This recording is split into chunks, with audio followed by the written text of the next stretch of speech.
Welcome to issue 5 of the Comic Station for January 30th, 2013.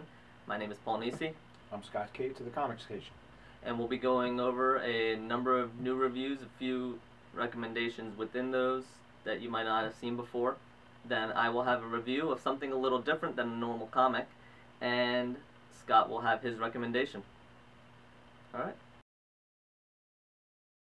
Welcome to the new releases for January 30th. And today we're going to start off with Injustice: Gods Among Us from DC Comics. Those of you following on fronttowardsgamer.com will know that Injustice: Gods Among Us is a fighting game coming out by the same people that made Mortal Kombat, and they have a very dark outlook to it, very heavy looking characters, and so here we see some of what's causing the effects in the game to happen. In the game you have Superman, Batman, Flash, number of other characters all fighting each other, in addition to the villains such as Harley Quinn and Joker. So here you're going to find out why they're fighting. It is a little AU, so it's alternate universe, but this will give you some backgrounds, and honestly, as a standalone, it's a very interesting comic. You have the whole cast is there from the game, and you have a very demented Joker in here. Stylization as well as just what he's doing, as always. Really, the storyline itself is very interesting. It's very moving things forward, and it got my attention, and the ending is just wow. You start off, you see Batman, and you see a little of the future, what is going to happen, and then it shows why. Then it jumps into why. So, not gonna spoil anything, but Superman is the main character in here, and secondary is probably Batman, and then after that's the other characters. DC seems to have a good track record with doing games as comics. They did a tremendous job, I thought, with DC Universe, with their online game. Comic had a great run. It was actually one of the better comics that probably didn't get read as much as it should have at the time. So I'm looking forward to reading it myself. Yeah, I actually recommend this. If you like video games, if you like a little backstory, if Injustice: Gods Among Us sounds interesting as a game, then this is a great backstory, and it's a good story on its own. So, obviously AU though. Alright, the next comic is from Dark Horse. It's Emily and the Strangers. It's about Emily the Strange. Beautiful artwork. Immediately, first page, just open it right up, and you will get some... I love the image, the first thing you open up to. The artwork is probably the most standout about this comic. Great style. You have the main character is Emily. She is a mad scientist girl with a little backup from her cats, which are always causing trouble. And basically, she hears on the radio this one person that she's idolized, their guitar is up for an auction, like winning a prize. So she enters to win the prize, and to get the guitar, and then ends up getting teamed up with a kid named Evan, who for a battle of the bands, because it's part of the requirement to get the guitar she wasn't aware of. So, and he has his own style. So it's really nice, actually. The story is taking a little while to get there, but the artwork just kept me wanting to see more of it. And there's even a nice little centerfold of what looks to be like a rock star poster, and it's stylized with her, and it has Dark Horse, and it's a cool little poster. I like the little effect there. Well, see, these are the types of comics that, one of the reasons we do this particular type of a show is to get the word out on these smaller titles that won't get read. If you're a Superman, Batman fan, get out, give it a shot. Yeah. You might be surprised. Yeah, this is, it's not going to be, I really don't imagine, but it could become a really big title. But for somebody that really wants to see some interesting artwork and want to see some comics as it's just an interesting, different way, something besides the mainstream. And again, the art is beautiful. Loved it. So, all right, and the next one is actually a follow-up on Superior Spider-Man. You have I wanted to touch on it a little bit, not go really into too much detail, obviously, but after the Spider-Man #1, which I did a review on an earlier comic station, people, if you're reading this, if not, there's a little bit of spoiler, basically. Peter Parker's ghost has a little appearance at the end, and in this one, Peter Parker as a ghost is a much bigger mainstay in this one. He's pretty much from panel 1 forward. He's in there. There's basically a lot of people aren't noticing, and at the end, Dr. Octavius, who's now in Peter Parker's body, does something that Peter would never have done, and Mary Jane starts to suspect him, and so it's going along this lines we kind of expected. So I just wanted to bring a little attention because I know people were looking forward to Superior Spider-Man and reading what was happening, and so far it's going down the expected route. Yeah, it didn't take long for Peter to show No. back up, and we'll see how long he actually stays as a ghost. First issue is in, and then this one he's pretty much a main character, so he's right back. Alright, the next one is going to be tied in with a recommendation from Scott, but this is an offshoot of that. This is Master of the Universe Origins of HeMan. This is issue #1. Again, this is a good art week. This one, beautiful artwork. Right off the front page comes out. There's a page later in the book, the comic, that is really, really well drawn. Loved it. This goes into basically how Prince Adam became He-Man, a little bit of backstory on that, and there is more relation between Skeletor and Prince Adam than some people may realize. So, if you like He-Man or you're interested in getting into Masters of the Universe, then this is probably a good little jumping off point. Don't know how long this is going to go, so I don't know if this is a little limited series or not, but it's a good little jumping off point. It'll get you into there, and if you're a fan of He-Man, then you'll read it. If not, this might be a good way to get into it. Yeah, absolutely.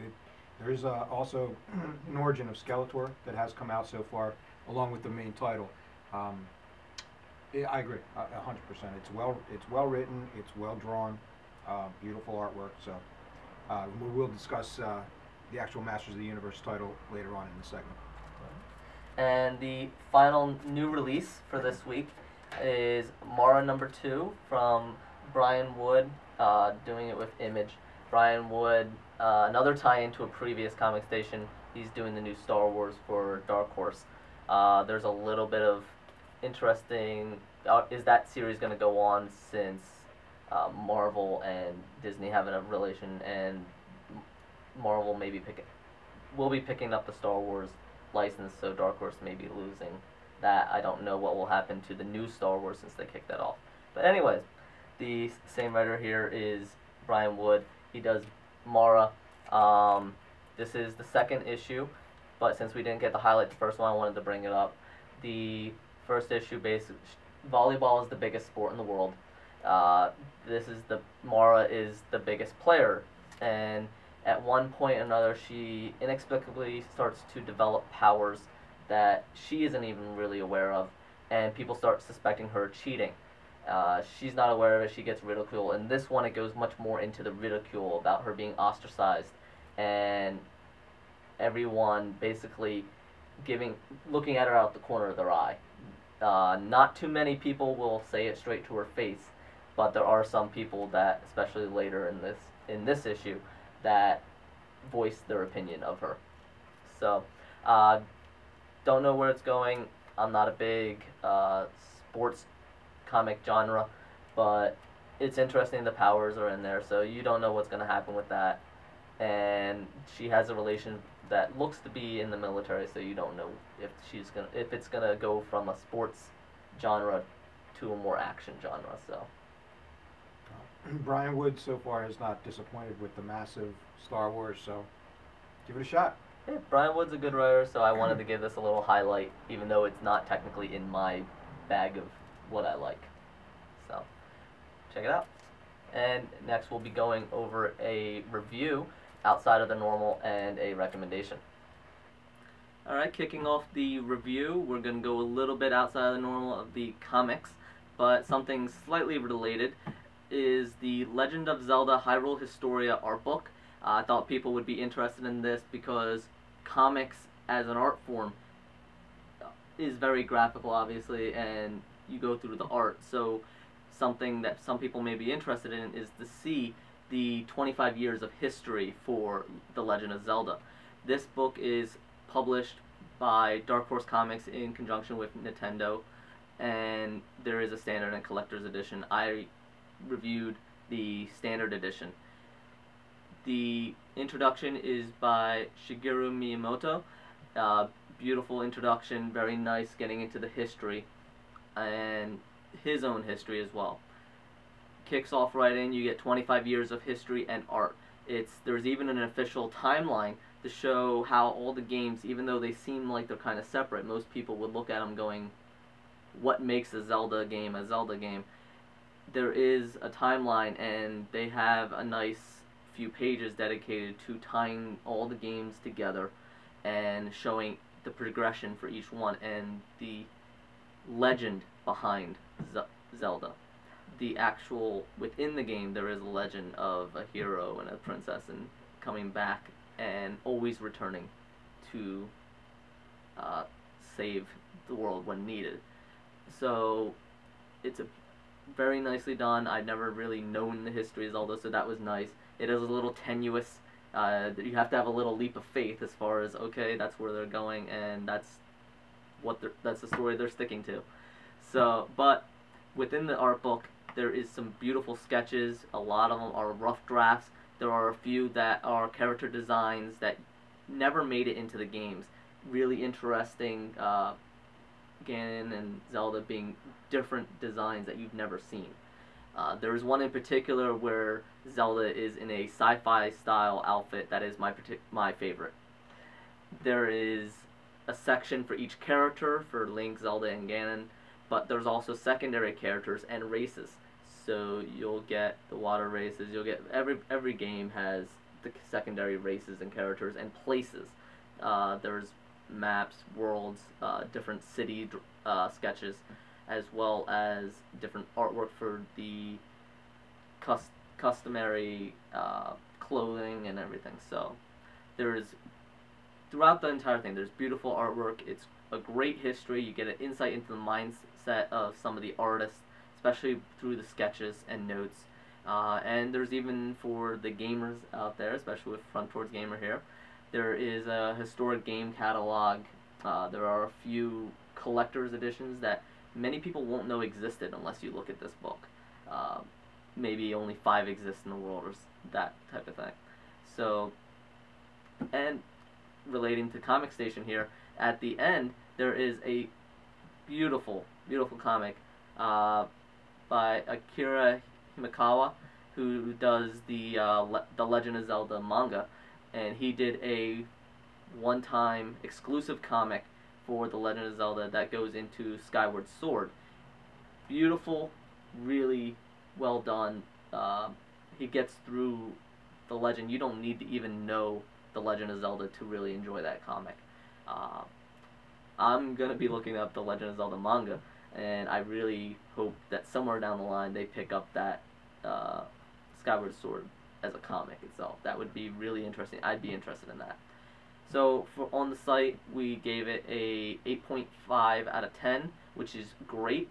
Not quite amazing, because it is artwork. There wasn't too many, say, hidden gems or anything, even though you have to be a fan to get those hidden gems. People that are not fans will still enjoy it, but they're going to miss something. It was beautiful. 8.5, it's great with an exclamation point. So check it out. Alright, and Scott has a recommendation for you.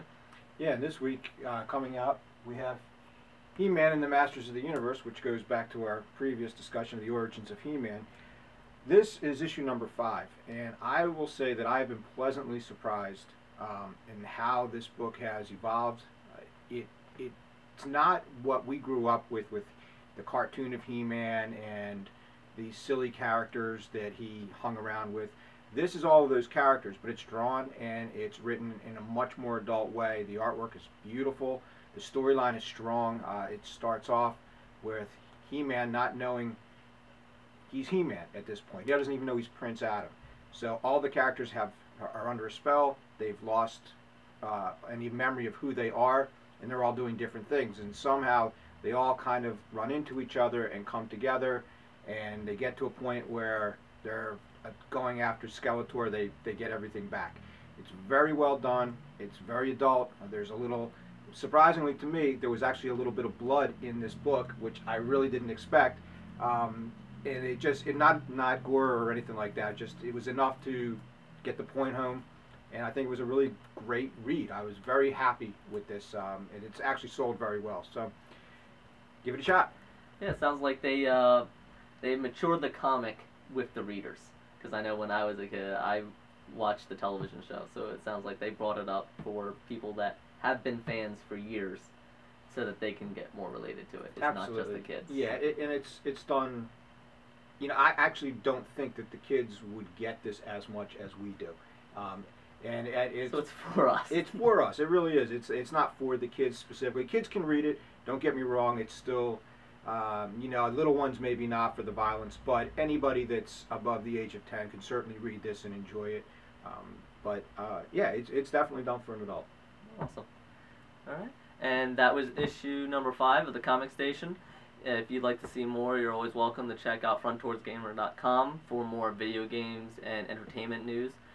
And Scott here has the Comic Station store. There is a link in the article on Front Towards Gamer. If you would like, send us an email, or you can get me on Twitter, is @Paul Feel free to leave a comment, ask for any reviews or any comics that you would like to be highlighted, or any news that you want to hear about. Do you want to hear about related news to comics, such as the movies that are coming out, or any television shows, anything like that you want to hear about? Do you want to see some of the action figures that we have around the store? Just let us know. We're always willing to change and update and evolve as we progress at the Comic Station. All right, thank you very much.